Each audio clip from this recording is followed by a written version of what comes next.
we have now hit 6 of the 9 planetary boundaries, which makes Earth habitable. You know, water and food, that's the problem we're going to face, right? So our planet's made up of 74% water, and 1% of that water is what we can use, and we're polluting it in a great way. And we're not harnessing enough technologies either. If you have a look at the IPCC report, it was code red for humanity, because they now stated that humans were unequivocally responsible for the warming of our planet. So you're looking at climate migrants. Yeah. Where are we going to put them? Adrienne Doolan is a sustainability leader and climate justice advocate dedicated to transforming businesses for a greener future, driving sustainability-driven growth. She is the founder and CEO of Green Touches, a company that has saved 8.3 million liters of water annually, recycled 5,811 kilograms of waste and eliminated 66,000 liter per year toxic chemicals from groundwater. Founder and CEO of Sustain Global, a business connect platform empowering startups and SMEs in the sustainable economy. She is UN Global Compact UAE board member and regional head for the NGO Coalition on Social Development, contributing to the revision of the Copenhagen Declaration for the UN Summit 2025. A speaker, moderator, and sustainability trainer, speaking at Biodiversity Convention COP16, COP27, and COP28. And I'm not suggesting tomorrow you have to stop fossil fuels, because that's not going to work. But there has to be accelerated efforts on, let's say, all the tech solutions that are there, right? Because there's lots of tech solutions for decarbonising. A tree will not sequester carbon until it's at least between 30 to 50 years old. You have everybody, you do this and we'll plant a tree. Well, that's brilliant, but I'm wasting my money doing that. So you can better put this money into the technology that's actually out there now and ready to go. 60% are doing ESG reporting. 60% know all about the Sustainable Development Goals. And then it comes down to IPCC report. It comes down to Global Compact, the UN Global Compact. It comes down to the UN FCCC, which are the COPs. What are all of these? There's no knowledge. Yeah. So I can't, if you don't know why you're doing something, then it must be a real chore. The goals are a wonderful, way to get into your business plan, no hunger, no poverty, decent work, gender equality, balance, clean water, there's so many wonderful goals there. Yeah. We've only achieved 17% of the goals. We need to have more stakeholders who want to have ethical and value-driven companies, because that will make them more inclusive for everybody. Thank you so much for joining us. Pleasure.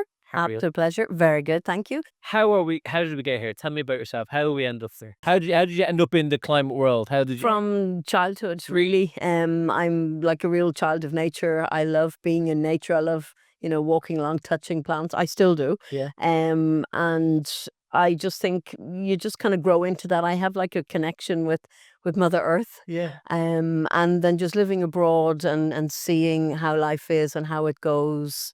And what's happening around you. Were you aware of it? Like growing up, were you aware of it? You had you were doing the protests and the Christy Moore protests on the nuclear power, and so you're aware of like pollution and stuff like that. But I was very much more probably on the humanitarian level. Okay.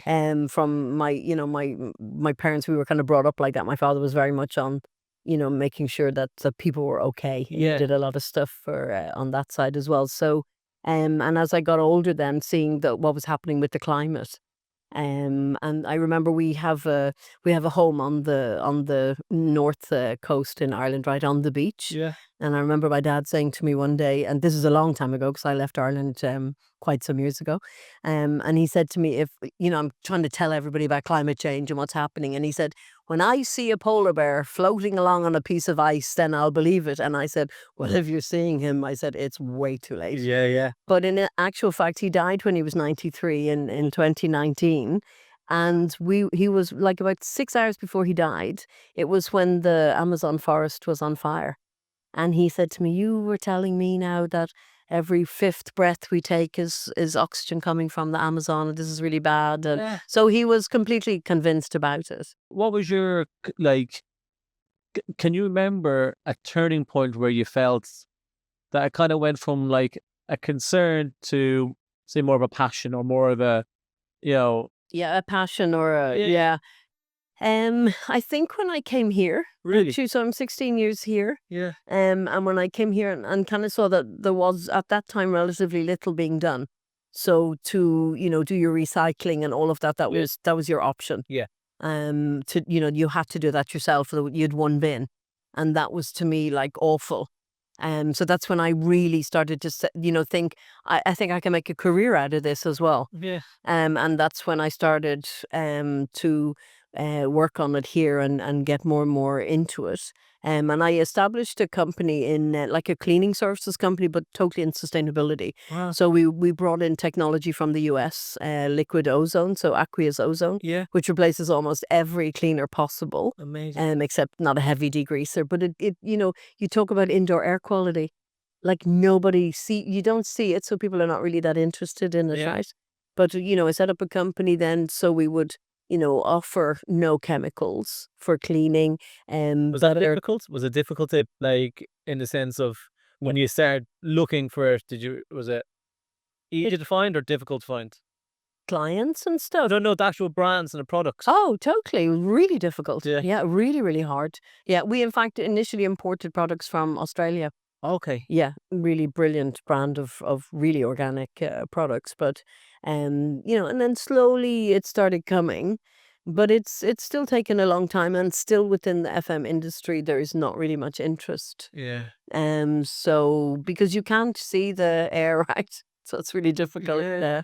So now what I currently do is, because I know what it's like to be an SME and trying to work in sustainability is a very impactful, ethical, value-driven company. Yeah. It's quite difficult within the ecosystem. And so I have now a platform called Sustain Global, and that is for SMEs working within sustainability, to get them all thriving within the companies. Yeah. So that we can start getting their products into companies, start taking sustainable solutions, and getting the SMEs that are not yet on the journey, and encouraging them to start making their businesses very sustainable. Is there much pushback, or is there like a case of convenience, especially in the Middle East? I find that I've had guests on here before, and they'll, what they say is, you're like, I get what you're saying, Yeah. but yeah, a plastic bottle is so cheap. Leaving the lights on is cheap. Do you know what I mean? I find, if I compare to other countries, you'd probably be more incentivized, but here it's I know, Yeah, it will. ignorant, but laziness. Yeah, it was a labor of love, let's Yeah. put it that way. So it is very difficult because of price parity, and there's not enough, in my opinion, there's not enough government mandates and Yeah. policies. Yeah. And they're coming, but they're not enforced. Right. And if we don't enforce them, unfortunately, people don't change Yeah. and don't adapt. So it's a tough market, but certainly COP28 changed the narrative. Okay. Yeah, which was great.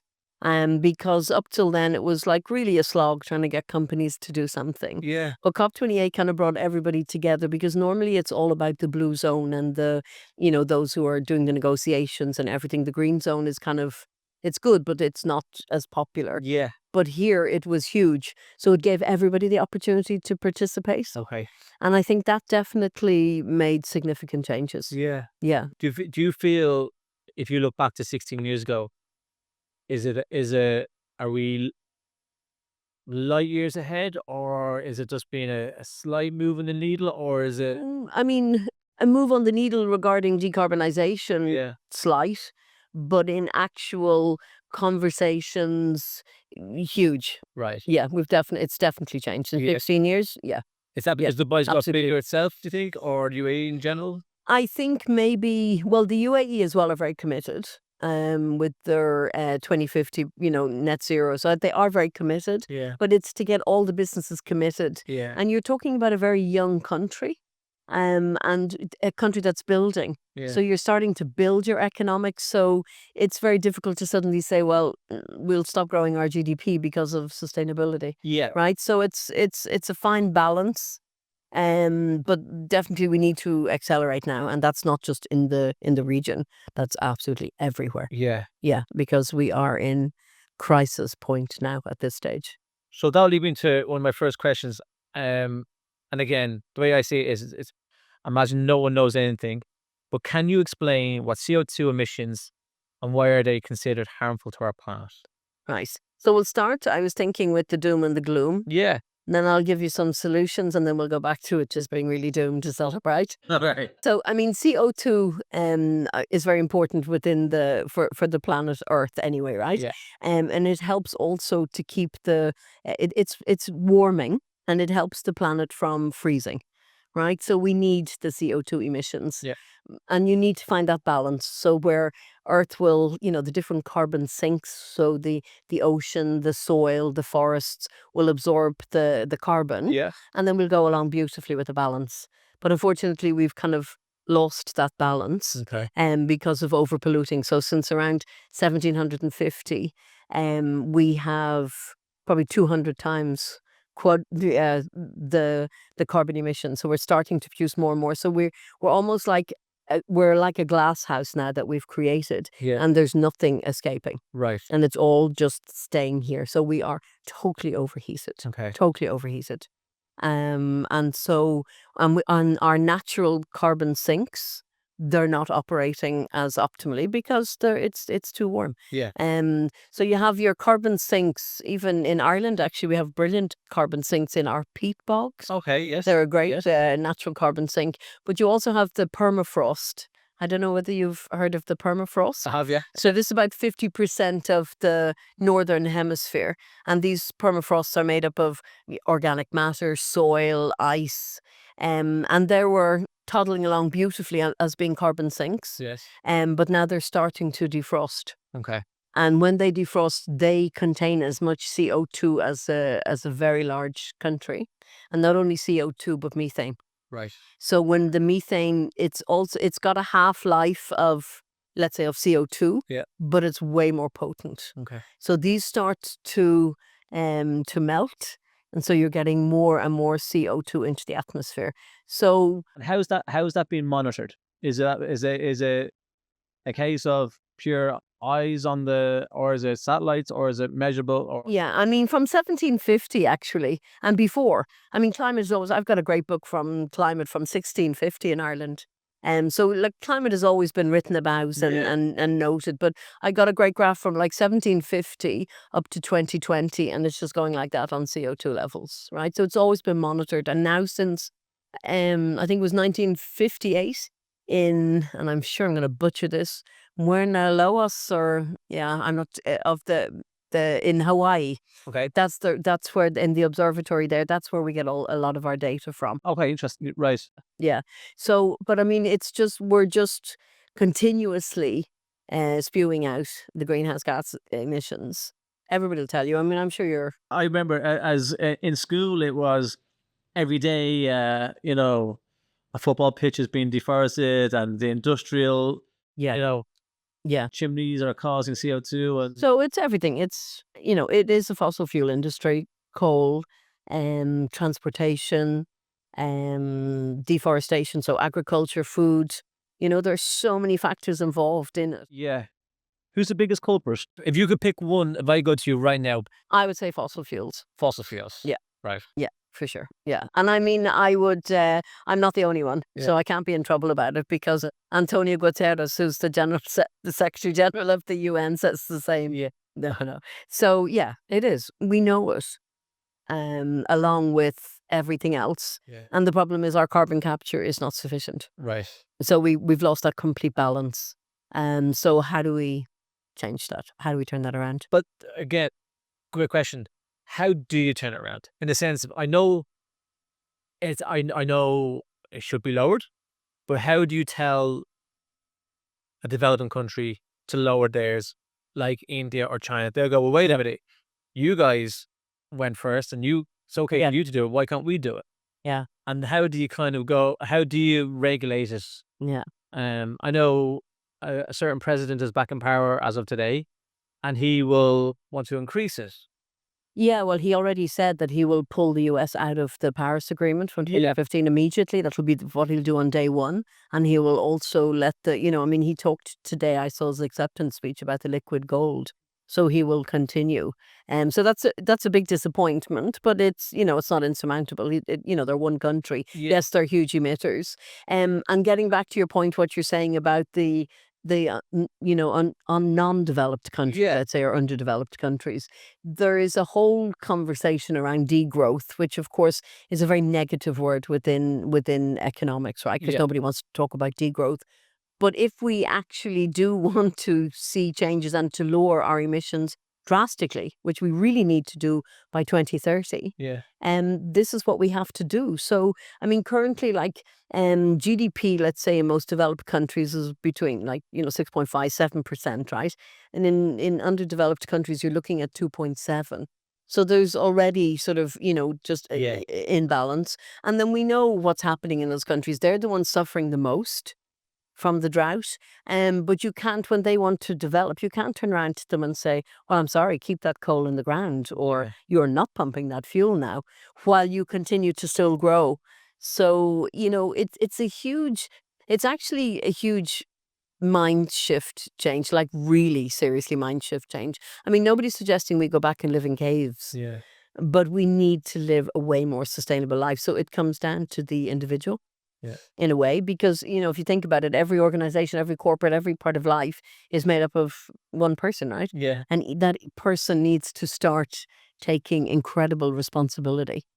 And within the business, if they can't push forward, within their personal lives. I know it's a supply and demand kind of thing, but how is it a generational thing? Do you think it'll take a generation or 2 generations or Well, too late generations. well, yeah. No, because you're talking about too late. Because if you have a look at the science, right? Have you ever heard of Dr. Johan Rockström? Yes. He's from Potsdam University. I mean, for me, he's one of the best talkers on climate, right?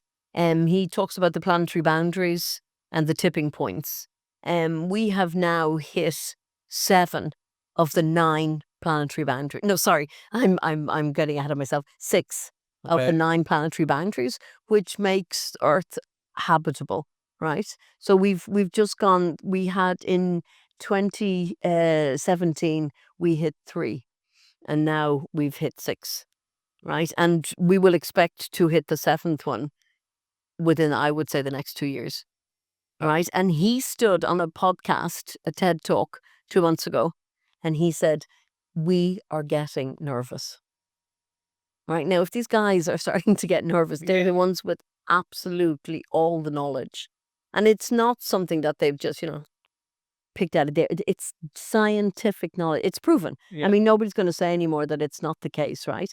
But if you have a look at the IPCC report, the Governmental Panel on Climate Change, that is the climate security for the UN. Yeah. So they do these reports every 6 years. And in 2021, in August, the 6th report came out. And it was code red for humanity, because they now stated that humans were unequivocally responsible for the warming of our planet, right? So everybody is like, oh my, what are we going to do? But- Nothing, very little has changed. I won't say nothing has changed, but very little, because the CO2 continues to rise year on year. I say this on the guess. I always come with this approach where I'm not very knowledgeable. I want to learn, but I always feel that I've been hearing this since I was a child. Yeah. And I'm kind of like, well, if the governments aren't doing it, then what can I do? And if I make my green step, like, is Europe better than America? Is India better than China? Is there a culprit? Is there I know China gets a lot of the blame because they're huge. they're going Yeah, huge. and it's easy to give them the blame, right? But we're all taking the products. I mean, half the products around us are all coming from China. So let's say it's kind of like we blame China, but we're waiting for our tea. you know what? I think we're well beyond the blame game, Right. right? I think it's now all governments have to take responsibility. Yeah. But we came together in 2015, right? We came together, and 193 countries signed an agreement to reduce the greenhouse gases. And it has not happened, because there's a climate tracker, and it'll show you exactly. It goes from critically insufficient Yeah. to sufficient. So what was their predictions back in 2015 by That we 2025? needed to, because we need to keep the temperature under 1.5 degrees, Right. and that's not going to happen because we're now currently at 1.2. It's just accelerating now. So it's So accelerating. yeah, at too fast a rate now. Yes. What would it take today to stop it? Would it mean everyone has to shut down for a week, a month, a year? Well, I mean, okay, COVID was rather a drastic way, but it was good from emissions point of view. Yeah. It was very good, right? And because we absolutely reduced the CO2. It wasn't great from a point of view of where, unfortunately, many people lost their lives. Yeah. But it was a way that people could see that Yeah. people started working from home, Yeah. Yeah. right? There was, some loved it, some didn't. So there were some positives about it. And I think this is what we need to look at. We need to look at ways to solve everything. Every industry needs to be looked at and say, okay, what can we do? Because we're not suggesting stop this, because we can't stop fossil fuels in the morning because the renewables are not there yet, Yeah. right? And we thrive on energy, right? And we can't live in this climate without energy, right? We Yeah. need cooling Yeah. because the temperatures have gone up so much within the last 10, 15 years. And you're a long time in the country, I'm sure. I used to think it was age, but I definitely do believe that the summers are getting hotter. No, Like- no. I mean, it's still really warm now. Oh, even now, yeah, we You were talking know. about that earlier on. Yeah, We were saying that even Right. like during the day, this time of year, it so should. you sort of know it should be cooler. Yeah, so it's still like around 3 hours of almost that kind of searing Yeah. still. Yeah. And there was Dr. Diana Francis from the Khalifa University. She gave a presentation a couple of weeks ago at the German Embassy Climate Talks, where she showed that the night temperatures are increasing, Okay. and that was very alarming. And Yes. then the water temperatures also increasing. Yeah. So that'll affect a lot of the sea life as well. So, we have to stop. I'm not, and I'm not suggesting tomorrow you have to stop fossil fuels because that's not going to work. But there has to be accelerated efforts on, let's say, all the tech solutions that are there, right? Because there's lots of tech solutions for decarbonizing, but they're expensive, but there's not enough investment going into them. Because it's still, we live in a very profit-driven society. We live in a very profit-driven world, Yeah. right? So, are people willing to kind of cut back? I mean, on their millions? Well, that's what I was gonna ask there, because in 2015, when this was brought up, what did they say then? Okay, Yeah. obviously, if we're 10 years down the line and then it's getting worse, is it a case of people going, yeah, of course, no problem, sure, wink, wink. But I mean, there was a lot of greenwashing that has gone on. But I think now, like in Europe, especially with the green agenda, and Europe are pushing out mandates. ESG reporting is now mandatory. So like companies are actually taking note now. yeah, And people are very aware, yeah, but maybe a little bit because governments are not taking enough action. So it's easy to kind of stick your head in the sand because, yeah, exactly. what can I do? Yeah, But we still have to continue talking about it and making people aware that they can do something. yeah, Like bring your water bottles with you everywhere. Stop using plastic water bottles. Bring your reusable shopping bag. Stop over purchasing. Stop, this consumerism. But then this is driven by the corporates as well, right? With the marketing budgets. I mean, they are so slick, right? Those marketing people to tell you that you really need something even though you don't need it. So this all needs a change in mindset. I always think of, well, obviously, COVID was a big factor, but you think about when you get deliveries, everyone gets deliveries now, Yeah. and that means more packaging, and that And means more bikes and vans to deliver, Yeah. and then it means Yeah. it's And kind of like, Yeah, exactly. Look, you asked about a generational change. I'm hoping that all my hopes are pinned on Gen Z, and then I think Gen Alpha is the next. that's the next one. Yeah, but I think the Gen Z, like, there's a lot of them aware, Yeah, but they probably feel helpless. Because I know that there's a lot of climate anxiety among students in the US and in UK. yeah, There's been studies done on it. So there's a lot of climate anxiety as well because it's every day they're faced with it, right? But they're going into companies and they're demanding, what are you doing on human rights and labor within the companies? What are what are your SDG? What is your ESG? What are you doing? So I think you're almost being interviewed by them. So I think they may push forward, but is it going to be quick enough? Yeah. This is the thing, this is the question. When you said that we're almost at is it point or level A 7? tipping point. So you said we're at 6 at the moment. We're at 6, yeah. What is the indication of 9? Like what is that? What's 9? 9 is that we cannot live within the Earth's systems anymore. Okay, so is there a prediction for that? Like in the sense of since we're Yeah, well, 2 more, is it 10 years or 5 years or who knows? Because okay. it can come really fast. Like I know from one of the graphs these guys were showing one day to an audience, and with the ocean heating, and he actually turned around and said, "We don't know why this is happening." Like that's so alarming to me. Right. And then well, it's not the Gulf Stream actually, but it gets people talking about the Gulf Stream and they know it. But there's AMOC, it's called. It's called the I always get this wrong. The Atlantic Meridional Ocean Currents, Okay. something like that. Don't correct me on it, but if you look up AMOC, you'll find it. They're looking at this collapsing, right? So you'll find, because it's around the north coast of Ireland, west coast Ireland. Yeah. It will go to probably like around -40 in winters when this collapses, because it has so much effect on different ocean currents as well. So and they're not sure when. Right. Maybe 1,000 years, maybe 100 years, Yeah. maybe 20 years. Like, so this is the problem, because with this constant overheating, we're having so much effects on all of the planet that we just don't know so tipping points, no, we can't say when we're going to hit it, Yeah.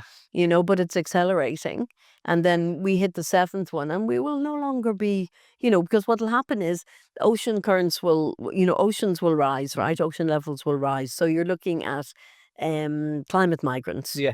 Where are we going to put them? Because we're so bad with migrants anyway. Yeah. There's such a bad attitude. Yeah, yeah. So where are, eventually 1 billion migrants going to go, right? Where they're going to be accepted, and the tragedy of them losing their countries, their cultures, everything, right? So you have those small island nations, Yeah.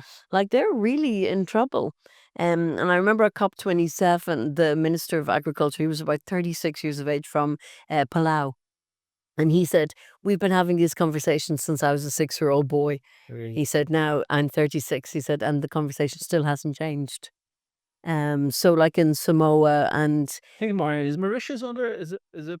Mauritius, No. well, yeah, they're not. No, Maldives. it's the Maldives. Maldives. So, Yeah, yeah. And I mean, they have a thriving economy built on yeah. islands of luxury islands for people to go to. And I remember their minister, she was on at the World Green Energy Summit here a couple of years ago, and she said, "I know you all see the islands as wonderful holiday and honeymoon destinations, but," she said, "it's our home and it's sinking." Yeah. So there's supposed to be funds to help these people, but they haven't. That loss and damage fund is still quite neglected. Yeah. So and if you look at what happened in Spain last week in Valencia, right? Oh yes, yes. The awful flooding. Yes. That somehow has seemed to really hit home to people. I'm not sure why, and I'm hoping it's because people are beginning to finally realize, that the current infrastructure as well is absolutely nothing going to, it's not going to help us against all this flooding. No, that's I mean, it's a disaster. yeah. More than 200 people dead and around 10 billion euro in costs. People have lost their business, their livelihood, homes, Yeah. loved ones. And this is just, 5-hour flight away from us, Yeah. right? And so these are going to be, More more common occurrence. yeah. I'm not gonna say who's the good guys, who the bad guys, but and maybe because I'm from Europe, are Europe the leading ones, or is UAE the leading ones, or who's spearheading it? I mean, Europe are doing well. They're doing well, but whether it's, it's this well, instead of that well, Yeah. because again, we're a capitalist society, Yeah. right? So, are we going to change that? Are we going to change to being a different society? No, because we're so indoctrinated with it. I think so. Yeah. And this is a problem. So I'm always so hesitant when I am giving courses on sustainability and everything. And I ended up once being branded a socialist, which I said, right, well, I'm actually quite proud of that title. Let's move on. But, this is what you're actually talking about. I mean, we have to change how our society is currently run. We've run out of resources. Like in April, I think, of this year, we had Overshoot Day, which means from April till now, every single resource that we're taking is an extra resource from the earth, Oh, wow. right? And that's the way they work. And we have constant overshoot days. So we are taking way more from our earth than we're replenishing. But then my thinking must be then, but there must be a demand for it. Or is it not a demand for it? Well, no, there is a demand for it, but where's the demand created by? Yeah. I mean, for me, it's greed. Yeah. It's greed. It's these big companies that constantly pushing out on people. It's very difficult for people to refuse when you're being brainwashed, because that's what it is, at the end of the day. So it's very, very difficult. You can't put everything, all the onus on the consumer. Yeah. We want to make conscious consumers. How do you do that? I can't just change somebody's mind because they're being bombarded with information constantly. Yeah. So how did I change their mind? I can't. It's not on my own. So I need big money to start Yeah. thinking, okay, do we need all this money? So it's like, for me, it goes up to shareholder levels of organizations, right? Show me show me how your company is functioning, right? Show me the billions that's going on with profits. We don't want to let people lose their jobs and whatever, right? You need to have your company sustainable. But are you making excess money that you don't really need? Can that be put to better use, to help people? So you're talking about a major shift. Yeah. Like really a major shift. Is it schools or is it Yeah, that will help. Yeah. I think education, but I mean, we're still so stodgy in our education system. I remember reading about Einstein saying that in 1906 that if the education system didn't change as it was then, that we would start losing creative minds and otherwise. Yeah. I mean, it's probably the only thing that's changed is the caning. Yeah. Really, I Yeah. don't think much more has changed. I think they're more. It's more corporate now, isn't it? It's like a business as Well, opposed certainly here it's totally Yeah. money making. I mean, it costs you around 1 million dirham to put a child through school here, which is which is ludicrous. yeah.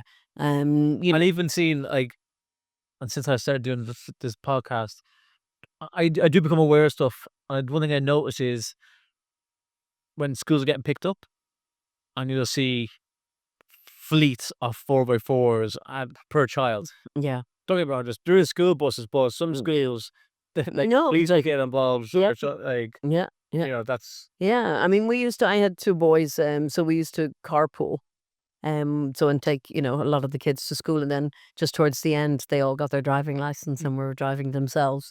But they were going with 4 or 5 of them in the car. that's what I mean. But yeah, it's a huge 4 or problem. 5, but you'll see Yeah. like one, Oh no, totally. Yeah. or the driver is picking up. Like, Yeah, either the driver or the problem being also is an awful lot of the time now to maintain and to be able to pay to live. A lot of, both parents are working. yeah, that's So sometimes one has to scoot out quick and pick up the child, Yeah. and they can't always commit to carpooling. So there's because you see it and you kind of condemn Yeah. almost, but you don't know the background sometimes. No, I don't mean that it condemn. I just mean that in the sense of it's when you get Dubai.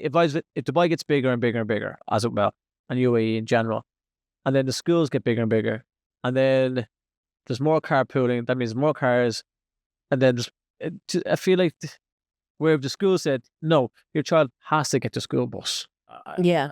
Well, there was a ruling about that, but then the school buses are so incredibly expensive per child, right? So Oh, the school doesn't incorporate it. No. no, it's an extra cost. And I know at the time when my kids were at school, which was quite some time ago, it was about 15,000.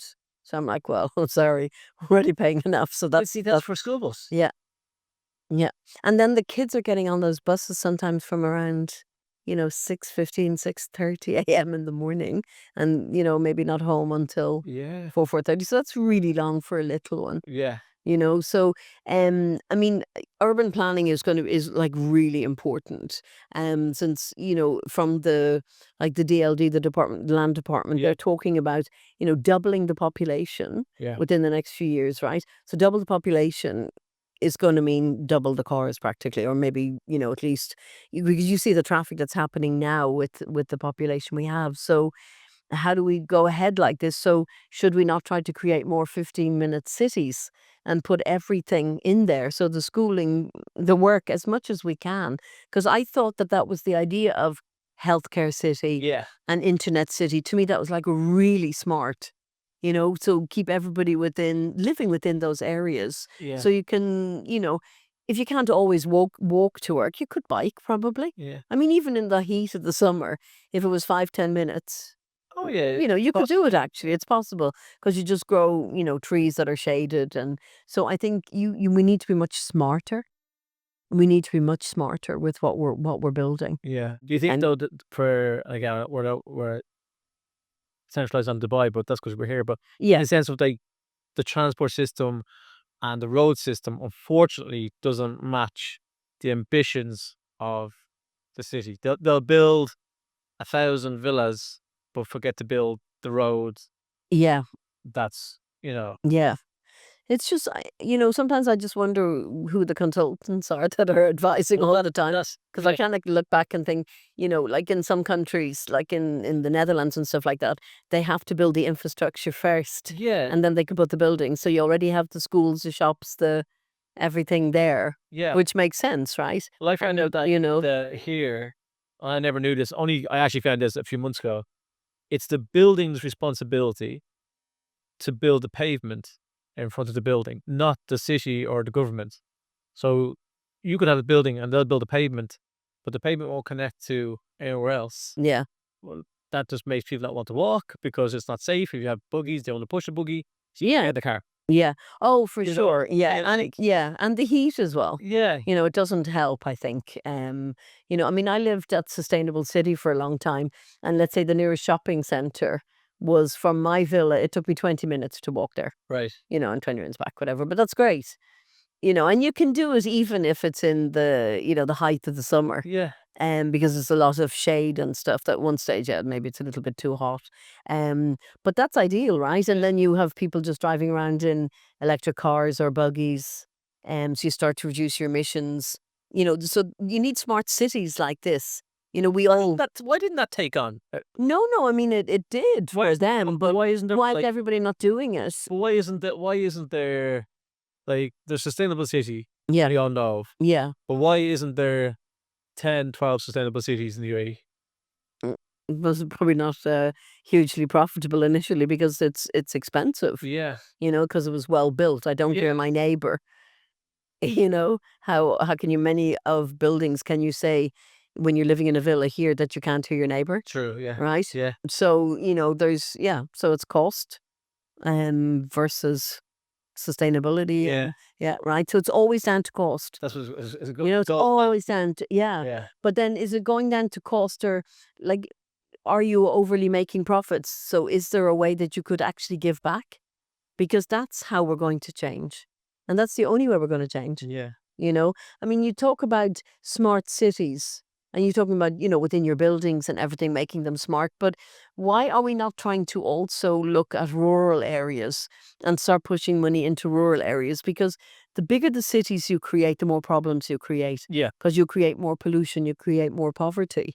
Cities are just a hive of poverty, and a lot of times I'm not referring now here. Well, everywhere, Yeah.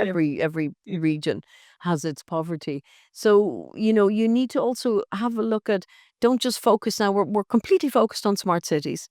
Every panel discussion, everything that's coming up now is smart cities, smart cities.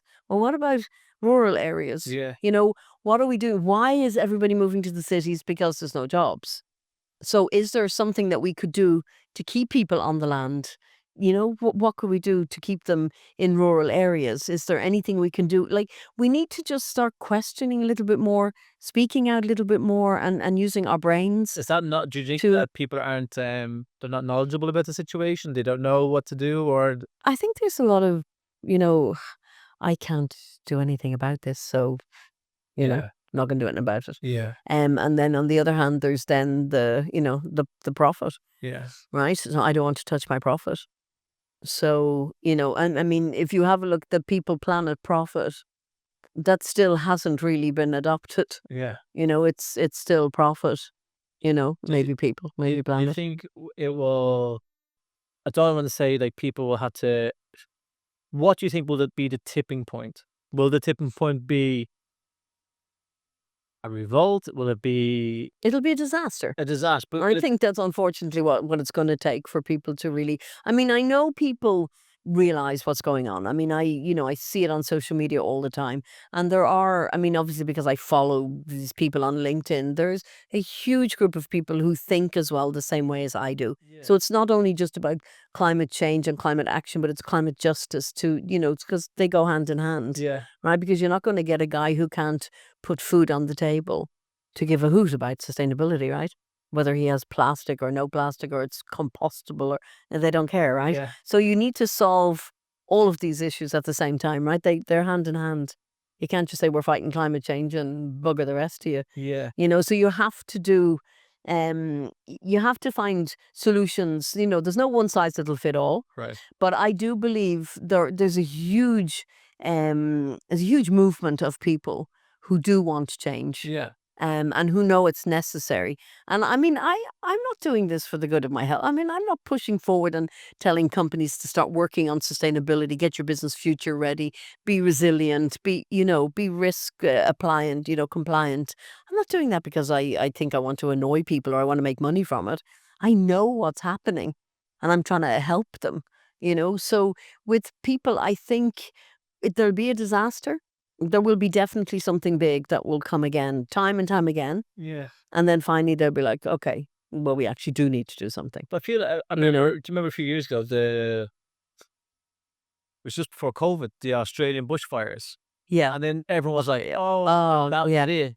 Yeah. And people went. Yeah. And it was almost like people were kind of stepping, and then COVID hit, and they went, "Well, Yeah. COVID." Yeah. So there's something one after the other. I mean, that was at that time, like those poor little koalas that were Yeah. burnt. I mean, people were absolutely horrified. Yeah, Right. And then COVID came and obviously the deaths were awful.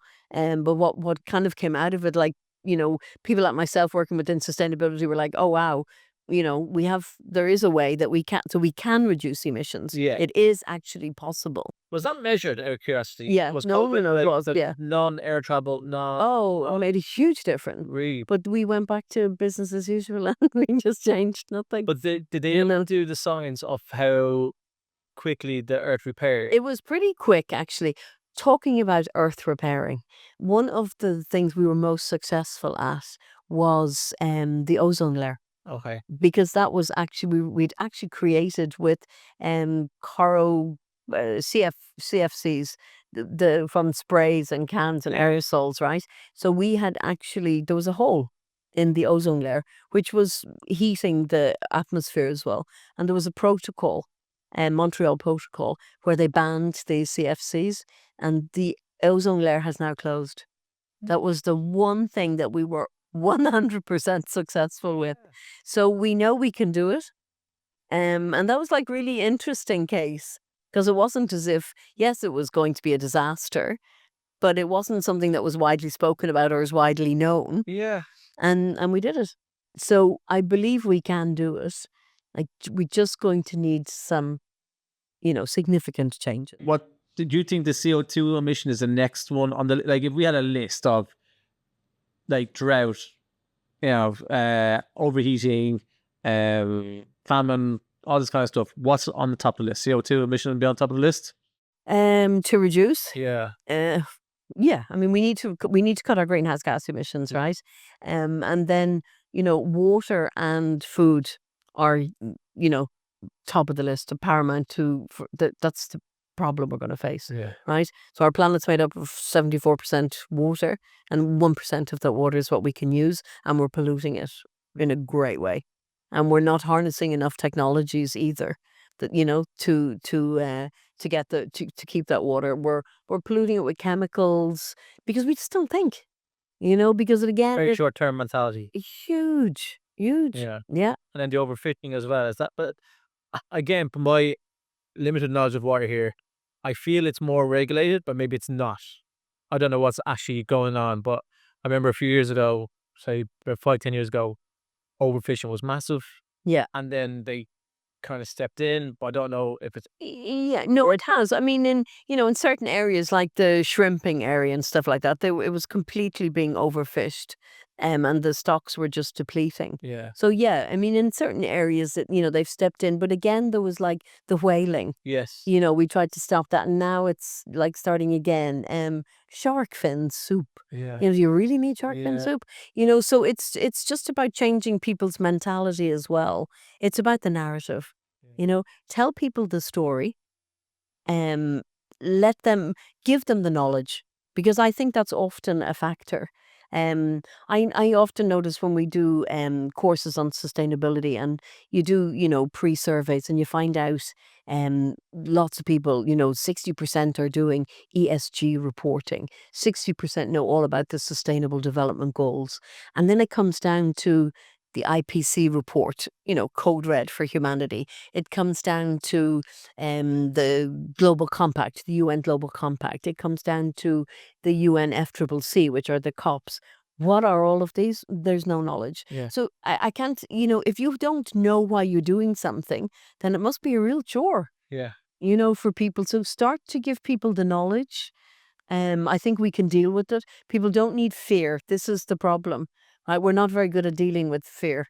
So you need to give us the... Do you think, like, I don't A know little- if humans have changed, but I feel like there's always, I don't know if it's social media or if it is, but there's always a catastrophe. But after a while, I don't know if it's a human psyche, you kind of just go, oh yeah. Yeah, Do you know what I mean? Like, yeah, there's outrage at the start, yeah. and then and then people go, okay, Oh yeah, it's totally how we are, and how our minds work. I mean, if you look at something like what happened in Spain in Valencia, and then you have 200 people who died, like that's a lot of people. yeah, But that's nothing compared to the number of people who have died in the war that's in the region, yeah, right? But we're much more able to deal with 200 than we are with 44,000. yeah, Right? We because that's too big. And I think it was also, if you have a look back at the Second World War, at the number of people that were in the concentration camps and stuff like that, that's also not really something you can't even believe that The numbers just kind of just lose control. Yeah. yeah, I mean, 6.5 million people gassed or whatever. It's yeah, like, nobody would do that. So I think, yeah, we need a little bit more closer to home, a little bit more maybe simplification of facts. I don't mean oversimplification, but, just telling people the why. It's so important, instead of just giving out this and this and this, and then suddenly it's all whatever. Do you think know? it's too global, the problem, in the sense of where if you go to someone in the streets, the world is overheating, they go, well, the world, what can I do? Whereas if it was more localized, Yeah, and I'll tell you one of the issues about that, actually. It's interesting. I remember when the IPCC report came out, my niece in Ireland, she turned around to me and she said, my God, all those years when you were talking beep to us, she said, you were right. yeah, And I said, I don't want to be right. Yeah. Yeah, I don't want to be right. I don't want to say I told you so. That's the worst thing ever.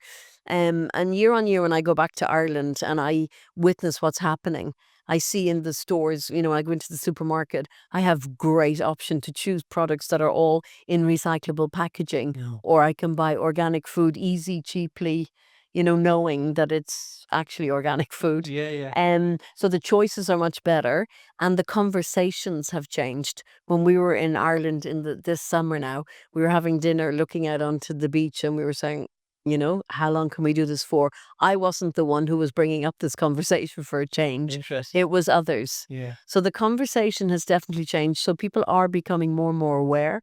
So this is an ideal opportunity to, like, for state television, yeah, right, to start pushing out the same message. I mean, you can see the message they're pushing out on, different gender families and everything, and that's great. Showing people that it's not just, this is the, the family. It's made up of a lot of different components Sure. now. So start doing that for climate change. But in a region like this, it's super difficult in the country as well, where you have, 236 different nationalities. yeah, Everybody watching. We're not all watching Dubai One or TV, right? So that's where you can throw out your message. But we're all watching so much different stuff.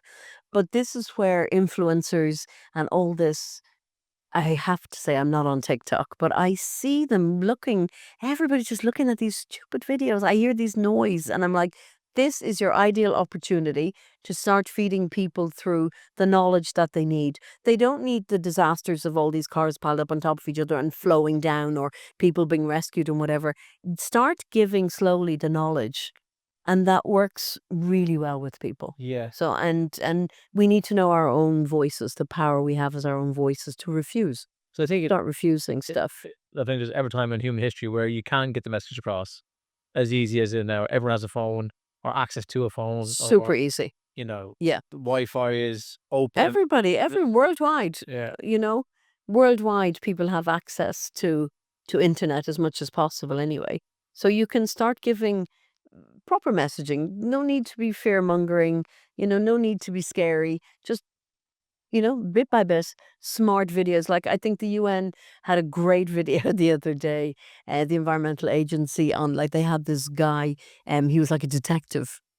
And he was going around saying, "Oh, this is really weird." Like the place was covered in plastics and rubbish and chemicals and whatever. And he was going, "There must be something missing. There must be some." So in the end, it's like he realizes it's us that are doing this problem. Really fun video. Yeah. And this is the way to start doing it. There's another one, yellow dot videos. You should look at them on YouTube. What's that? Really smart as well. They're using Game of Thrones Okay. to sort of get the message across to this guy. I've never watched Game of Thrones.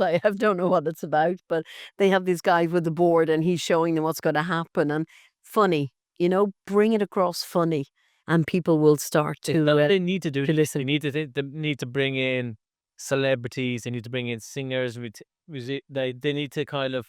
Yeah, get everybody on board, but I'm not sure celebrities work either, because I was laughing at, the number of celebrities that came out and spoke against Trump, from DiCaprio, Bruce Springsteen, Meryl Streep, all of them, and that didn't work. No, that's true. That is true. Yeah. So I'm wondering whether it is celebrities or, yeah, maybe. I mean, of course that'll help because it's recognition, right? But fun stuff, making, doing fun videos and stuff like that, I think can really help. We kind of covered this, but I think what can companies do to reduce emissions and steps to take lower emissions? Yeah, I mean, I think we kind of cover that with, ESG, sustainability reporting, but the why, know why you're doing it. And everybody needs to be involved within the organization, from the top down, from the bottom up. Tell everybody why you're doing it. Is there enough incentive in the sense of Yeah, it would be good to incentivize people to have sustainability as their KPIs. We were discussing that the other day. I want them to be called sustainable KPIs. And everybody can be involved in this. Involve everybody. Like there's so many simple things. Like I'm talking like out on a camp where people are working, right? All on one of these construction sites. Yeah. Like a lot of these guys they don't have any knowledge on climate or otherwise, right? So they're eating a lot of takeaway food in plastic containers, plastic bags, and then it just gets thrown, right? Yeah. Because nobody takes any time to talk to them. So if you get somebody in speaking in their own language and incentivize them, so push out on these development sites recycling bins for food waste, because methane is a huge issue and it's all going into landfill, all the food that's being, and there's, we waste globally 30 to 40% of food. And here we use, because it's part of the culture as well, and with the buffets and stuff like that, we lose an awful lot of food here. We have a huge food waste. Yeah. But I mean, there is stuff being done about it. But get compost bins out on these sites, recycling bins, and encourage these guys to do it. But give them a phone card so they can call home for cheap, for free. Yeah. Incentivize them. Maybe once a week, give them all a free meal. There's so many simple things you can do, and that gets them involved. So then you get a super clean site, and you get more people who start to be more aware. Then back in their homes where they're living, start the same narrative. Start, do all these places where they're living have segregated bins? Are they talking to them about it? And incentivize. Incentivizing is great. Yeah. And it can be simple. Do you think those guys are eating what they're being handed to? That's knowledge. But then should it not be more, I don't want to say punished. If I'll use an example. I ordered from a famous takeaway the other week, and there was more packaging than I knew to do it. There was more packaging food. It took me about 15 minutes to unpack everything before I could get to my food. Yeah. And I was going, surely, how is this economical? It's not, I wasn't impressed with it. Yeah. So who on their side is going, it's great.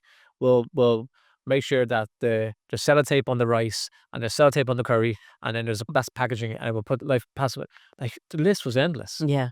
Yeah. Sh- Yeah. Why isn't someone going in? Well, there is a company here now within our network as well who's doing that. They have so you can they deliver the containers to you in and you can give them back, Ah, okay. which is like great, Yeah. right? So that's a great start. Yeah. And they'll close properly, whatever, and they don't need, copious amounts of plastic around them or tape or whatever. I mean, I'm not a great lover of home delivery anyway because I don't particularly like the food, and also because of the whole, Yeah. situation that surrounds it. So this is something really a good idea that people can start implementing. Is that the same company that's implemented? I know one company that's doing their part. They're enforcing electric bikes. Yeah. So that's one moto. I mean, do we name names here or? If they're doing good, they can name. They're doing good. So the company is called Ecocentric. Okay. That are doing this. And it's taking them a while to push it out because it is complicated to get people also to bring back or they can pick up. So, but within a community where there's restaurants within the community, then there's no excuse. Yeah. Right? Then because at some stage you're going to be somewhere near your community center, right? Exactly. So it's an ideal opportunity. Now it's very difficult for the wider region, but still you need to go and talk to people so the consumer is one of the biggest issues here, and I will blame the consumer here because people are feeling so entitled when they live here, right? So they, come off the planes and they leave their brains and they just move into the country. Because a lot of them then have come from countries where there's all recycling and all of these things that matter. Exactly, yeah. And a lot of them forget. So I will blame the consumer a lot of these times. But they'll complain because maybe something arrives and there's 2 grains of rice in the bag. Yeah. Right? So they'll be, so it's fear. It's fear that makes these guys do all this wrapping and plastics and tapes and otherwise because they're going to maybe lose business from the consumer next time. I get you. So, right? Yeah. So there's one time where I'll put the onus on the consumer. Yeah. Definitely. But do you think then, I'll go a step above. Should then the government say, I'll use an example. In LA, you can only use the fast lane if you have 3 or more people in the car. Yeah. So then could the government turn around and go, listen, if you're ordering a Mars bar and a can of Coke in a shock, that's unacceptable. I wonder where. Yeah, I mean, it would be unacceptable in Europe anyway. I mean, oh yeah, there's no way. Right? For here, it's so easy. I can ring up and I know a guy's going to come on a bike and deliver. Yeah. Nothing. Yeah, and you don't have to think about the guilt then of it. I mean, the only guilt you'll get is eating the Mars bar. Yeah. Right. So you're not. Which I'm down, but I don't like Mars bars. That's okay. But yeah, so you're not thinking about the guy on his bike. He's the fact of if he's not on an electric bike. Yeah. And then so you don't think about the whole process. And I think that's where we go wrong. Yeah. Because it's easy not to think about the whole process. I'm a nightmare because I think about the whole process. Yeah. So for me, then about it, I've become, and probably for the wrong reasons. I think I'm thinking about it, and not just the podcast, but for the annoyance reason. The annoyance. Not even the traffic. I mean, when I'm driving home in traffic. Yeah. If I'm surrounded by 15 bikes that I'm almost knocking over, and I'm kind of going. Yeah. When I came to Dubai. Oh, this doesn't exist, and I know you can't go back in time. No, but it would. I mean, it's way worse. Getting bigger. Yeah, and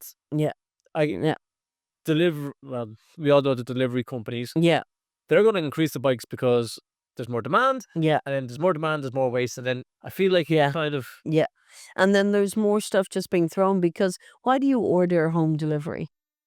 Because it's easy. You don't have to cook and you don't have to clean up, right? So what are you going to do with all the stuff? Bag bin. Yeah. Right? Yeah. So there's probably stuff that could be washed and recycled. The food that's left over, what are you doing with that? Throwing it in the bin? It's all the way into landfill. Yeah. So, there's loads of steps. That's what I feel. Yeah. I don't understand why it's. I know, like Dubai, we keep using Dubai, but only because we're here. Look, because we're here, it's easy. But I know they want to ban single-use plastic, and I'm kind of going. By I think it's 2030 they want to ban it. I mean, the single-use plastic now is the ban is there. Oh yeah, the ban on the bags. Yeah, and then by 2030 we should as well. Yeah, actually, I think it's earlier. that we should have everything for packaging as well. Yeah. But look, the packaging is all there. I mean, we have companies within our network that have all the compostable packaging, like really genuine compostable packaging. Well, You know, what not I'm saying is, if there's any a place, I use Ireland because that's where we're from. To get anything done in that country is near next to impossible. Yeah. You can't build a building over 15 floors because X, Y, and Z. Yeah. But here, if they say jump, we'll all go how high. Yeah. And I feel it literally is tomorrow.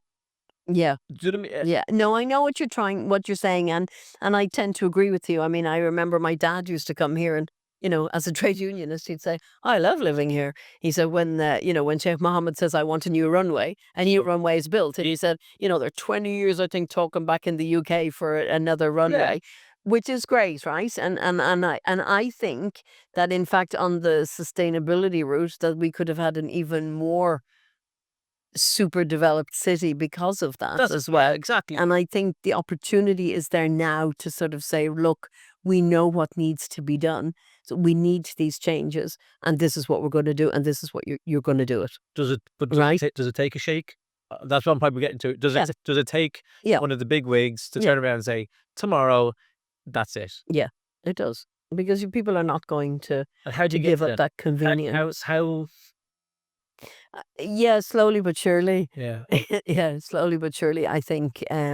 Because, I mean, it's not that they're unaware. They're super intelligent. They know exactly what they're doing. I mean, look at 52, well, going to our 53rd year, right? Yeah. I mean, look what you've built, the most phenomenal cities in the world, right? In 53 years. So it's there, but you're balancing a micro economy as well, right? So it's difficult for them, but I believe that they should have started from the very beginning in everything to be sustainable. Yeah. And then just becomes a continuation of, because now the problem is that there's no price parity Yeah. for packaging, for sustainable packaging, blah, blah, blah. And there's no mandates for it either. So therefore it's not going to happen. Right? Yeah. So that's, I think the government could really step in and start doing that now. I feel with them, this is not bashing UAE government, but I feel that, as an example, I'll probably Saudi as well if they want to do it, but as an example, if they wanted to my thing is, I have a feeling the way Dubai will go is because traffic will get so much worse, it'll become like it is in London, where it'll become so expensive to drive in Dubai that's how they'll outprice it. Yeah. But I think to do that, you have to have the infrastructure. You know what I mean? The buses have to make sense. Yeah. I'm here 19 years.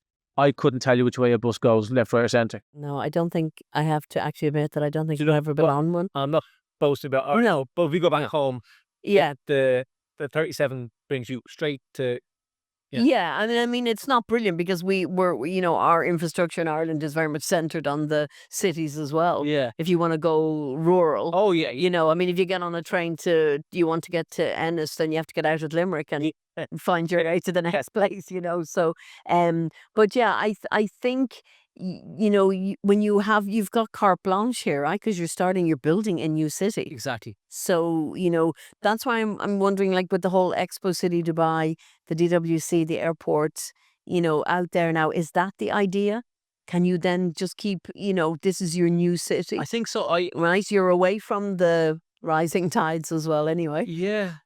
So it's probably a nice, like, I know what I would do anyway if I had, so just in case there's a sheikh listening to this one, I got some great ideas. Yeah. No, so, I mean, yeah, I think the traffic is going to become such a problem that it's going to turn people off. Yeah. Actually. Yeah. And I'm sure they know that. So you need, I mean, they are building infrastructure, but, what kind of alarms me is the new Sakim sort of bridge and road, right? Yeah. So it says, we'll put 6,000 cars over that per hour. And I'm like, please tell me they're all electric cars. So what are the emissions coming from that? So how are we going to actually decarbonize by 2050? Yeah. How do we build the population? And nobody's saying you have to stop growing, but how do you build your population, your infrastructure, but in a very sustainable way? And is there a chief sustainability officer in the UAE government? Is that a role? Or do they just kind of go, "Oh, we'll worry about that tomorrow"? Like, No, no. I mean, there's huge, there's huge efforts being done on sustainability. I mean, for sure, 100%. yeah, From the Ministry of Climate Change, there's, zero waste to landfill. There's the 2033 Dubai. There's 2050 net zero, and really encouraging the private sector to work together as well. yeah, So it's definitely there, but it's just not mandated. okay, And I think that's where that's we really need, missing. unfortunately, yeah. I think we need a little bit more mandates. Again, I think we've covered this, but I'm just got like the ESGs, and the SDGs. How are these goals work, and how are they important? So, I mean, for a business who's listed businesses, but that's in Abu Dhabi now. Anybody listed on stock exchange, they have to have ESG reporting. Okay, So the ESG, it's environmental, social, governance, and there's 30 metrics. 29 here because the 30th one is on social for the rights to a trade union, which okay, we don't have here. So yeah, so we've 29 metrics, but a company needs to look at um they're not going to cover all 29 of the metrics. So they need to choose the ones that are relevant to their business right, and then really start acting upon them. The sustainable development goals are, for me, a great way to run your business strategy anyway. So you choose which goals are important to your organization. So there's a renewable energy solar panel company, and they took 7, which is affordable. Affordable, what do you call it, energy, of the SDG number 7, right? yeah, And when you hit on 7, then you start to hit on maybe some of the other ones. Like there's a big nexus of goals. okay, So they start to hit on, without realizing it, on poverty, and on hunger and decent work. So 1, 2, and 8. So by just enacting one goal, they start to hit a few of them. okay, So the problem is, so the goals were introduced. I love the Sustainable Development Goals, because I'm part also of the United Nations Global Compact here. okay, My company's a member, and I've been on the board since 2019. So I really encourage companies to join as being part of their full business strategy. yeah. So I don't think you should be running a business without having a sustainable business strategy. It's just not. And it doesn't matter how small or big the business is. No, just do it. You should not. That's what we're trying to impact with startups and all these accelerator programs. Come with your ideas and whatever, but your business strategy needs to be right, embedded with sustainability. Yeah. No more should sustainability be in the corner and we cherry pick what we want. It just becomes part and parcel of the strategy. Yeah, It's what you do. Your business plan, it's a sustainable business plan. That's it. So the goals are a wonderful, way to get into your business plan, and even as part of your life, actually, no hunger, no poverty, decent work, gender equality, balance, clean water. There's so many wonderful goals there. yeah, And I feel that this is just, we've only achieved 17% of the goals, and they were to be achieved, let's say by 2030 was the first date okay. that was put on them. And we're not achieving them.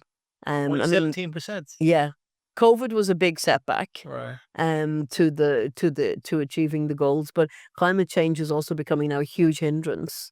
So yeah, so I want to, they have a Forward Faster program to really get businesses on board. I mean, there's 20,000 companies within the network worldwide, Wow. but we don't have enough companies here involved in the country. Is that because people don't know about it, or is it? A little bit of both, maybe, but it's also, you want to adhere to it as well. There's 10 principles, with anti-corruption, environment, labor, human rights, and then under them come the different principles. But that's a big commitment. That's a big commitment for a CEO to sign a letter to the Secretary General of the UN saying, right, I actually agree to these, and I will report yearly on this. But for me, that's the only way to do business anyway. Yeah. It's the only way. You should be ethically and value driven. Yeah. Because then you can give back. And I can name probably maybe a handful of companies that actually operate in a very value driven manner. Like Patagonia and actually Philip Morris, although they have such a terrible, not Philip Morris, Wrigley's. Like they have quite a good SDG program. Because you can look at McDonald's, they follow the SDG program, but they score a minus. For McDonald's. Yeah, because of the fact, well, look, they do a lot for kids, which is very nice. They do the biofuel, the Big on community. Are they big on the? huge in community, like build up of community and everything. But on the nutrition side, their food is absolutely abysmal, and they don't have a good reputation with employees and labor and stuff like that. So that drags them down on that side. But at least they're doing something. Interesting. I would have thought McDonald's would have been. Plus. Yeah, I don't know why, because I feel like, again, I'm No, they fail on the marketing, food side, on but the nutrition. but they brought in like McCafe, they brought in the salads, they brought in the water, the kids Happy Meals. They all have apples and bananas and juices, and Yeah. I sound like I had a defender of McDonald's, but I feel like You're gonna what complain can a about them? fast food company do when it's fast food? I feel like they no matter what they do, it's like, no, you're not. Yeah. Well, No, that's probably like they do need to make changes, of course, because from a nutritional point of view, it's no, but abysmal food. No, but isn't that? No, but I mean, is it not like what it is? What it is? It's not. They're not. Like. But would you actually, so you know the story of the potato as well, Yeah. from the chips, that it's sprayed so much chemicals on it that it's left for and there's only 6 one weeks. type of potato that And they I don't yeah. know, and the farmers won't go near the place for 6 weeks afterwards. If you actually had a potato in front of you and someone came and started spraying all chemicals and pesticides on it and then said, I'm going to make you lovely chips now, Yeah. you're not going to eat it, right? No. Right. So it's a little bit more so a lot of these companies, in my opinion, get away with too much.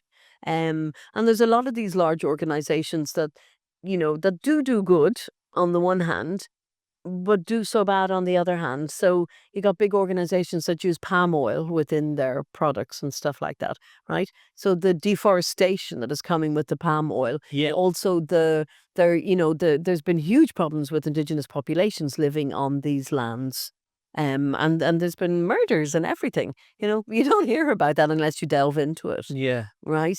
Which is horrific. But just quick, right? Yeah. Only because a bit of a devil's advocate. Because if I push back on the McDonald's thing, if you take McDonald's and you take how much jobs they create, and how much they do for the community, and how much, I don't say what they bring joy, but where's the balance in the sense of good versus evil with Yeah. McDonald's?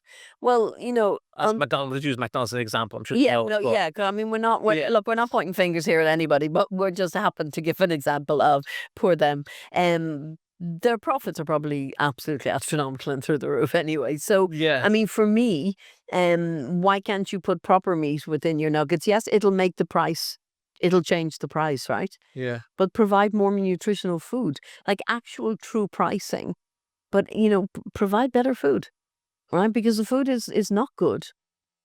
But no, again, I'm only doing it for So devil's yes, advocate. they provide loads of jobs, but they're providing jobs for lower paid workers. They're not being paid fair prices all the time, Yeah. right? And this is not just McDonald's. This is a lot of Yeah, the companies, fast food industry. right? But is Yeah. it not? Yeah. Does it not fall under the bracket of fast food? Like, why do we, as people, expect McDonald's to have this higher range of quality and all this when it's fast food? It is what it is. It's not. I'm not going. Yeah, to, they don't pretend to be fine dining or Michelin star It's like restaurants. 30 Yeah. grams because I want a quick and easy Yeah. burger. And that's fine because that's the consumer's choice to eat something that's meat or give me the benefit of the doubt on those chickens or whatever. But I mean,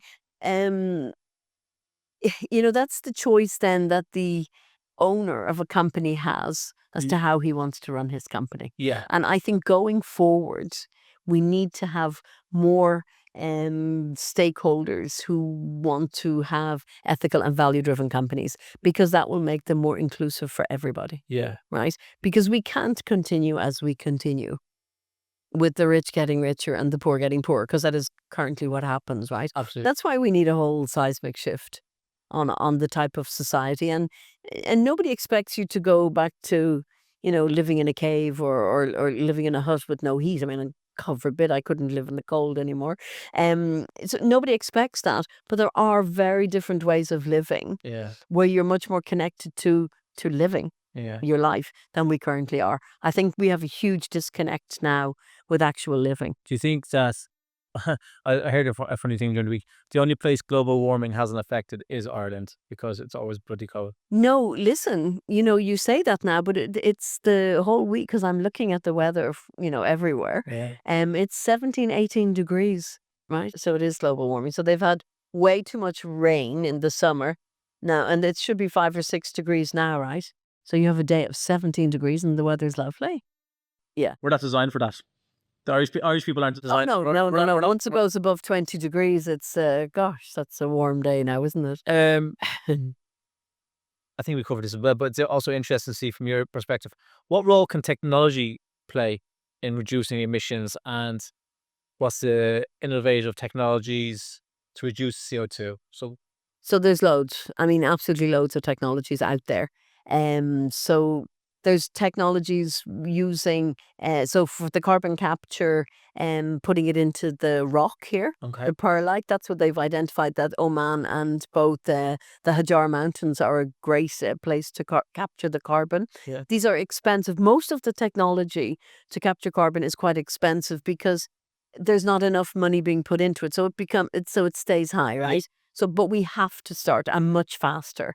What else have we got? Then there's the cooling as well. So you're taking the CO2 from the air, you're adding like a fizzy water, and you're pumping it into the rock. Okay. And with the rock, it'll change chemical composition. So you'll get rid of it.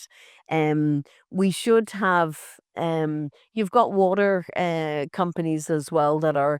I mean, we talked to somebody earlier actually today, Yeah. and they had the hydrogen, Yeah. and they were capturing the CO2 within the hydrogen. I was like, oh my God, this is like amazing. We had one guy earlier in Iran, and they're making water from thin air. Oh yes, yeah. I know that company as well. Yeah, because you can do so much with that in drought-ridden areas as well. What else? I'm sure I'm forgetting a million and one different elements, but there's so much available. Like, within our ecosystem, there's so much here as well. Tech solutions. They're not the only solutions because they're expensive, and they're not being enacted fast enough. I mean, there was a company in Iceland, I don't know whether you saw that recently, where they're capturing carbon, but it was a very expensive and very, they're not really capturing enough, certainly not fast enough as we need to really accelerate it now. So there needs to be a lot of money, put into renewable, a lot of money put into these decarbonization solutions fast, and nature-based solutions. Everybody forgets them. These are the low-hanging fruits that can help us decarbonize fast. But there's also not a lot of investment because they're not high-tech unicorns or, so we've got like companies like mangroves, planting mangroves, protecting the soil, protecting the fish, the marine life, and protecting the land, sequestering carbon. So there's lots out there. Yeah. And there's a lot of cowboys out in the market. I mean, all of this tree planting thing really annoys me because a tree will not sequester carbon until it's at least between 30 to 50 years old, right? So you're telling, that you have everybody, you do this and we'll plant a tree. Well, that's brilliant, but I'm wasting my money doing that. So you can better put this money into the technology that's actually out there now and ready to go. Yeah. And because we need to start decarbonizing really fast. And I think there's a new federal decree law that will come in place in May of 2025. And I'm hoping it will actually be a really concrete law where companies now will be required to start calculating their carbon emissions. Oh, okay. Yeah, so it's really important. So that, because that is so essential. I mean, if you want to get to net zero, you really have to start pushing out the boat. Is there any country that is net zero? I think Costa Rica, Bhutan, there's a few countries. Yeah. What about like in Europe or Icelandic or Nordic countries? None. Not yet, no. No, not yet. No, I mean, you know, you look at Norway and there's like, I think 94% now of the cars on the road are electric cars and everything. But I mean, you know, where do they get all their wealth from? If they store in oil now. Sometimes I feel like that, you know, when people go, "Oh, I got my electric car," but then you'll get someone go, "Well, where did they get the battery from?" And I feel like it's kind of like, well, you can't, you almost, not that you can't win, but I feel like some of them are kind of going, Trade-off and synergies for everything. Yeah, I think Yeah. that's what the problem is. It's you know, people get bombarded with everything. yeah, And just start taking baby steps. I mean, I often say to people, if you take one sustainable solution per month, Yeah. and just do it, and by the end of the year you have 12, yeah, then you're doing pretty you're good. doing really good. Yeah, and then you're not stressing yourself out, and you get everybody on board. I mean, the kids must be on board now in houses to start food composting, and yeah, sure, washing things out and separating them, and not seeing them all go into one bin when the guys come to collect them is also really important. Yeah, And there, I think these waste management companies have a huge responsibility to stop doing that, because people feel that they're trying to segregate the waste and yet they see it going into the back of a truck Same. Yeah, the small bins into the big bin. because it's taken and it's sorted at source, because there's the possibility to do that, right? But half of the waste is already contaminated yeah, because people are not washing, you know, so you can imagine a yogurt container after a few days or in the heat, and you know, so like there's, you know, there's so many small things that we can do. yeah, But if they're just practically just sort of, you know, I think everybody needs to start working with just a mindset of we need to make life safe for the planet, and not just for future generations, for ourselves now. I mean, I can see within, you know, I had always hoped that in my lifetime I would not see the disasters that I'm now seeing. Like, I really didn't think I would, and I am. And they're only going to get worse before I go, you know. So and I never thought I would see that, but it's accelerated so much, and we're not acting fast enough. Do you think the likes of AI can help on this kind of stuff? Like, Yeah, I mean, I like technology actually, and I think, I think companies need to really start just being smarter, yeah, on what they can do, and I just think every business needs to start working on sustainability. yeah. You know, it's no longer a choice. It's no longer a choice for companies, for individuals either. I was going to say, like, It's no longer a choice for anybody. do you think it would be? Where would you think that people, if you could tell people right now, everyone to do one thing right now, what would it be? Not on a like personal level, not on a like industrial level, but I'm talking about like Become a conscious consumer. Stop over consuming. conscious consumer. Yeah, yeah. Just be a responsible consumer. So I think this is one huge. I mean, I know it'll affect economies, but I think we need to start giving the message as people, that we want change. We demand change. Yeah. You know. How do you? And I agree with what you're saying, but how do you measure it? How do I go? Like, if it's 20%, 30%, 50%, what's the number where it's acceptable For for reducing consumer? Like, if I go, okay, instead of going to the supermarket once, I'll go once a month as opposed to once a week. How is it measurable in the sense of it making a difference? I mean, yourself, you'll notice it, right? I mean, I actually go to the supermarket. I don't do. I mean, I'll have a once a month shop for big commodities, right? Yeah, Yeah. it's a big shop.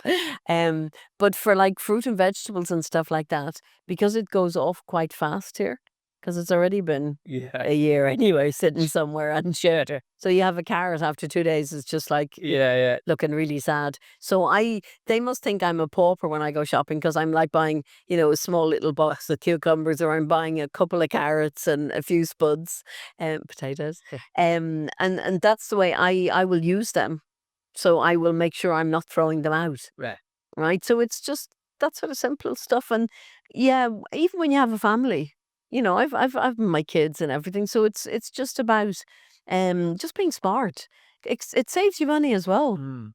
but it's like stupid stuff. Like, I know of a fact that when you're importing like avocados into the country, right? There's a guy who needs 750 kilos. I'm always giving this example. 750 kilos of avocados he knows he's going to sell. Yeah. But the price per ton is the same as 750, right? So what's he going to do? Yeah. He's stupidly going to pay for a ton, right? He's going to bring them in. He knows he can only sell 750. So where's the rest going to go? Right? So he's going to dump them instead of leaving and just, even like psychologically, just saying, okay, I only need 750. Yeah. Price is the same, whatever. It doesn't matter. And then maybe if everybody starts thinking like this, then it'll just become normal. This is the price for 750, not a ton. Yeah. Right? So it's this kind of mindset, which seems sometimes insurmountable, but I don't think it is, because I think if people start taking responsibility, again, I hate throwing the onus on an individual, on a consumer, but in actual fact, we're all individuals in the society, right? Yeah. So we all need to take responsibility, Yeah. and we all need to start driving action, because we know what's going to happen. Do you think it will get to a stage where you can't rely on the consumer and not on the individual, that it'll take a punishment kind of scale for change? Yeah. Ideally, we wouldn't want to get Ideally, we don't want to get to that stage, but I used to be an eternal optimist, and now I feel like I'm very pessimistic, but actually I call it realism. And I do feel, unfortunately, the way society is bombarded with, buy, that it's very difficult for people to pull away from that. So I do think we're going to have a couple of natural disasters Yeah. that will really hit us in the face. Yeah. And then that'll start people taking action, I hope. Yeah. I think it's very hard. Like, I was trying to think, I think it'd be very hard. It's very hard to go backwards, though, isn't it? It's very hard to go back to a time where you couldn't get something on demand when you want it as quick as possible. I don't know if it's just human nature at this point, where we're almost like, kind of like, I want me satisfied straight away Yeah. as possible. And then a business has gone, well, you know what, I can provide for you straight away as quick as possible. Yeah.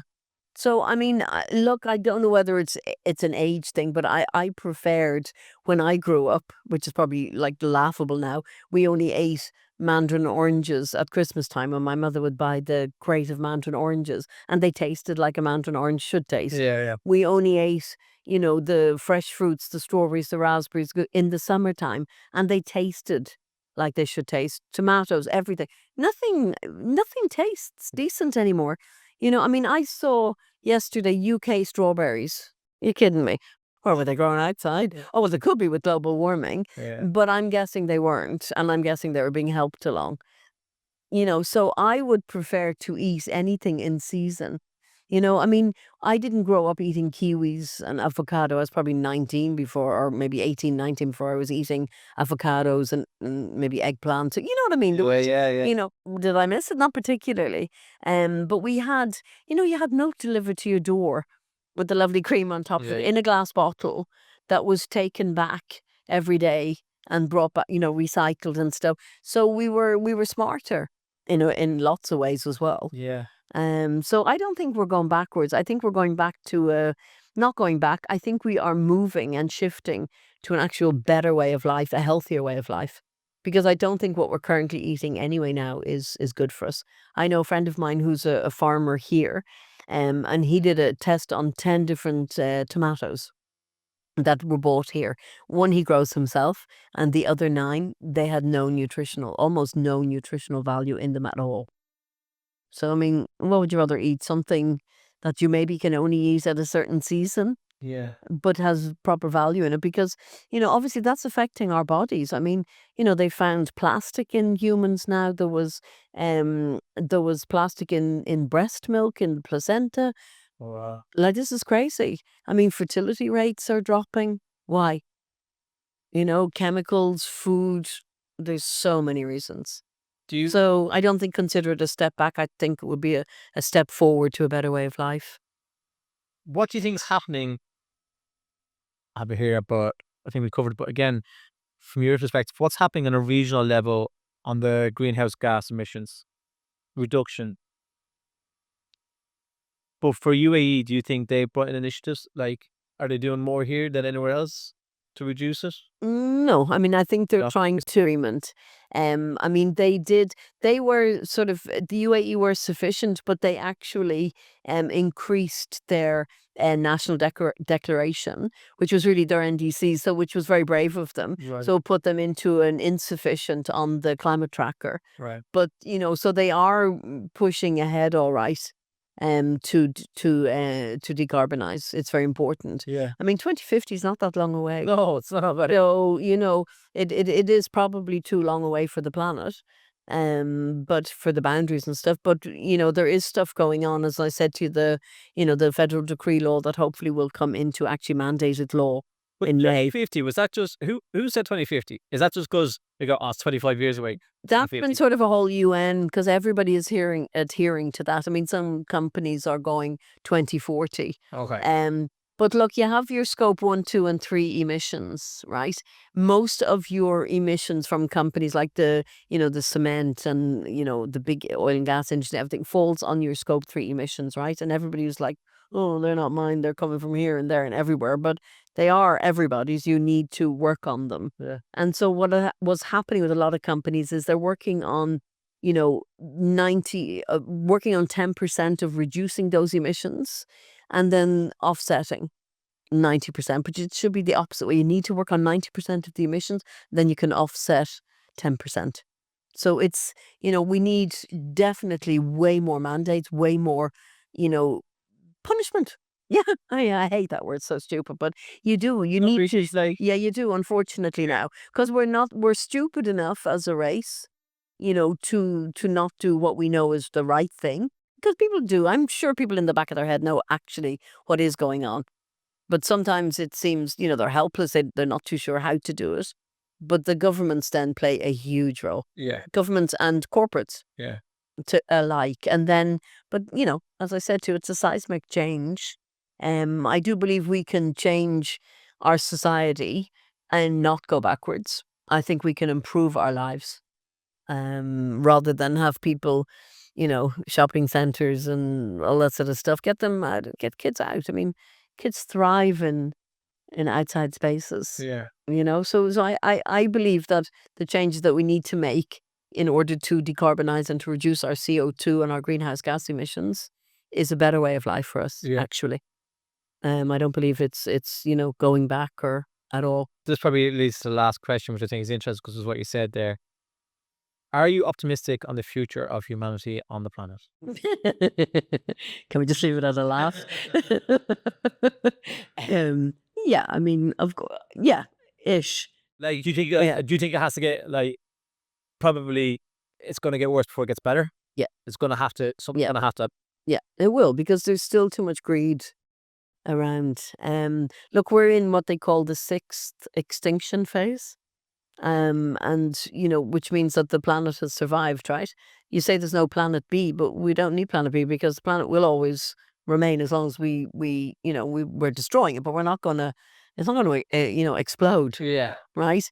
So, some certain, obviously, we're 6th extinction. So where do we start off again with? Depends on your belief, right? With bacteria and, and we start up again, right? Yeah.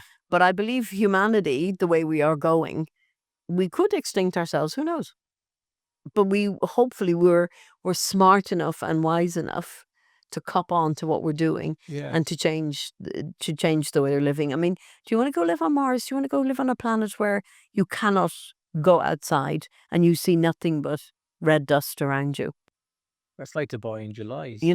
Well, actually, remarkably, can you tell me the last time you saw a sandstorm in the UAE?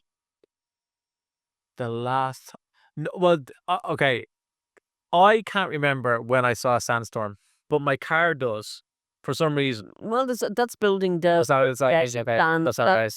that's a lot of stuff. What about the floods in Dubai? I never asked you about the floods in Dubai. Do you feel that's global warming that happened a few months ago? Yeah, of course it is. Yes? Yeah, for sure. Yeah. I wasn't here, actually. We were in Abu Dhabi for a sustainability week, and I left on the Monday evening when the floods hit. Yeah. And obviously, it's different, low lying and stuff. Dubai got. How do you feel about cloud seeding? Do you think that's good?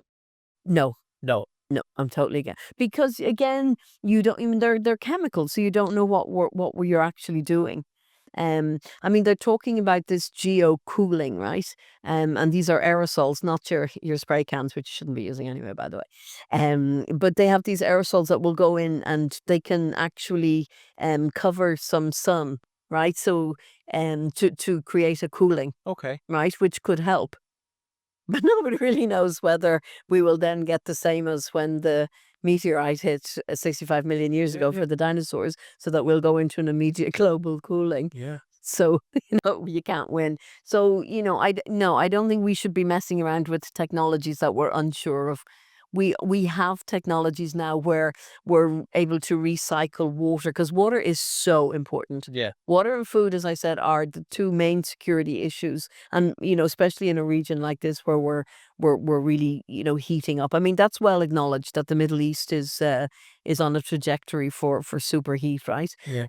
But we need to be able to have water, and desalination is not enough, because you're putting so much brine back into the water. Yeah. I mean, I don't know whether you're a swimmer, but certainly from when I came here, where you could just dive down. Yeah. It's getting like the Red Sea almost, or the Dead Sea rather. So there's the salinity is really high. So you need to be smart. Like, buildings should now have grey water recycling automatically. Yeah. Right? Because that's such a waste of water. If you're using natural products, then that water can be all saved. If you have a look in India and stuff, when you go into any of their bathrooms, it's always buckets with water, and then the jugs and stuff like that, right? So it's smart utilization of water. But is that an extra chore for people who couldn't be bothered collecting their water? I mean, when I clean vegetables and stuff like that, I always take the water and pour it out on the plants. Yeah. I never throw it down the sink, because I think that's a big waste. Yeah. So it's just small little things, but water, and stop over like the food as well, because this is really important. I mean, I think a couple of weeks ago, I think it was Mozambique, but I'm sure I've got the name wrong, and they were culling the hippopotamus and the zebra and impala because of the droughts. They didn't have enough food for their people. These are the kind of things that we're going to see going forward. Sacrifices to make sure. Yeah. Deforestation for monocropping. We're destroying. I think, like, if you look at these soil programs as well, they'll tell you that we have about 5 years of actually really decent soil left. Wow. And there's a great program. I think it was Woody Harrelson, who did a brilliant program on soil, with all farmers in the US. And these were guys who were just constantly, these were crop growing farmers who had no idea of really the history of their soil. And they all really learned about it. So it's about, right? It's knowledge sharing. Yeah. And I think this is where influencers come in as well, to be able to make these changes. Yeah. But we need to change. I don't believe, so I am optimistic, but I do believe that we will have to have few more disasters that will shake people up. Yeah. But I do believe we will go towards, in my opinion, a better way of living, a better way to reconnecting. And lastly, what is your hope by 2050?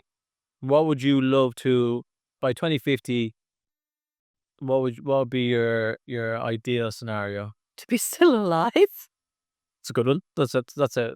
To be still alive. No, I should be still. To see huge improvements, because my son just recently married, and I know they will, inshallah, have children. And I worry for them, and I want to see that they will have a decent life, that they won't have to stress about, they can't go outside because of air pollution, which is currently in, I think it was it in Lahore the other day? I'm not sure. Yeah, it was so bad. Really? Yeah, and this is currently, this is always going to happen as well, because when you create this sort of cover like a tent over your country and just keep pumping up the bad stuff, then you're going to get this.